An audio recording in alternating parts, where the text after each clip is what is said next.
one time we lived in the back of LCO.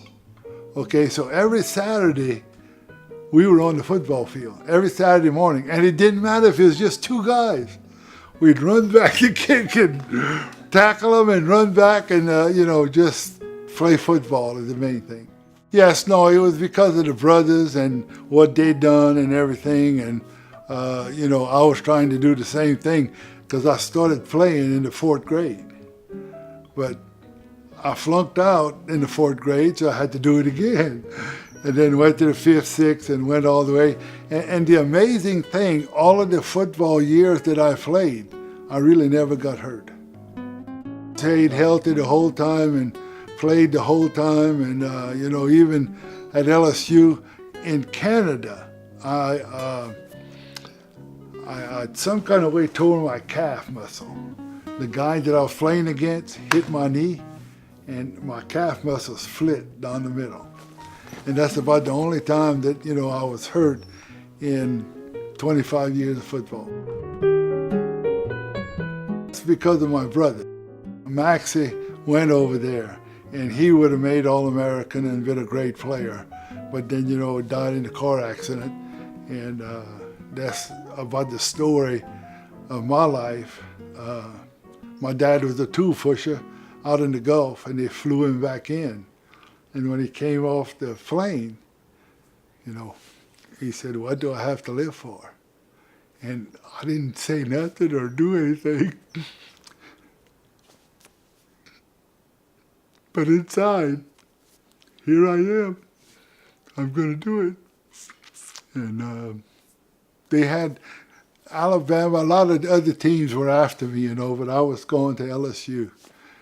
And 2 weeks after I signed with LSU, my dad died, passed away, had cancer. And I said, what now do I have to live for? But I said, I'm going to keep on, I'm going to do it. Junior year, we went to Notre Dame. Okay, they were number 1 in the nation. We held them scoreless till the 4th quarter. And the referee, our referee from Louisiana, called the flag on Johnny Nagel, and he's that far away from the guy, never touched him. And they kicked the field goal and won 3-0. Okay, well, I waited a whole year. They came to LSU, and they going, after the game, they going to Bourbon Street and going to New Orleans and doing all of this stuff. Well, buddy, I don't think they ever went there. We played that game, and, I waited a whole year at practice. Coach Max said, take it easy, relax a bit. And no, I said, Coach, I can't wait till we get in that game. And that's when I won the ABC Chevrolet Defensive Player of the Year. And, I waited a whole year to play that. We beat them 28-8, but held them scoreless again till the 4th quarter. And instead of going to New Orleans, they went home. Cliff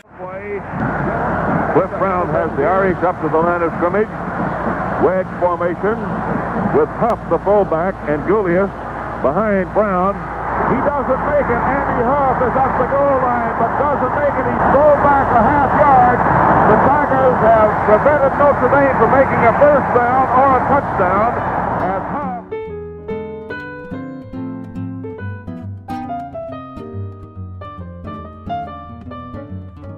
Well, it's a little different, but, from tackle to tackle, it's the same. Well, it's 2nd and 10.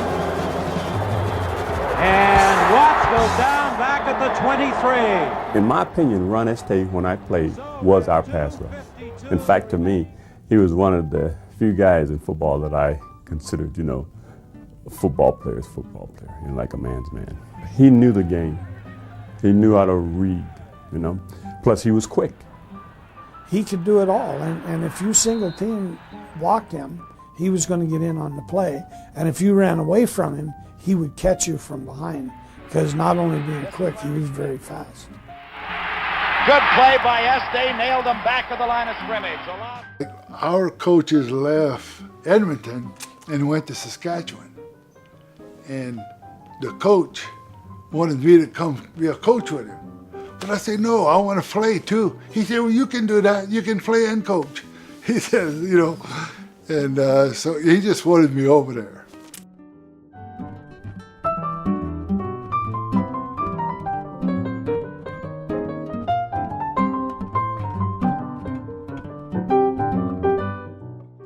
I was coaching in Saskatchewan. You know, we had a game that night, and the general manager, Roy Shivers, okay, he said, come, I'll go with you. We'll go over there. You're not going to the game. I said, thank you. And then we went over there, and, you know, we got the award, and they got me up there to talk, and I really wanted to do that, okay, because she stuck with me and stayed with me and did whatever I wanted to do. And I gave that one to my wife. Canadian Hall of Fame. Met him in high school, and I was on one of the cheering squads, and we started dating between our junior, senior year, and we've been together ever since. 2009, I came back home. We were gone like 20 years, from Canada to Missouri, to, you know, the different places that we went to, and then ended up back in Canada. And, you know, it was football, football, football. It came to a point where Joey Arsenault with Gulf Logistics, you know, from La Rose, he called me and offered me a job because he had a Canadian that was boss of the companies that would rent his boats. And when Joey told him, he says, you know Ron Estay? He says, I want to see you. And so we went to Texas and saw him, and you know, the wife was just thrilled. She wanted to get out of Canada and come back home. And so I said, that's what we're going to do. Well, this one here is going to be number 8, okay? And I'm really going to honor that one to my dad, okay? Because that's one of the reasons why I did what I did. And so you had Saint Lafourche, you had Louisiana, you had LSU, you had Alberta, Edmonton, Saskatchewan, and Canada, and now this one. I had something that drove me to do that, and that was my dad and my brother.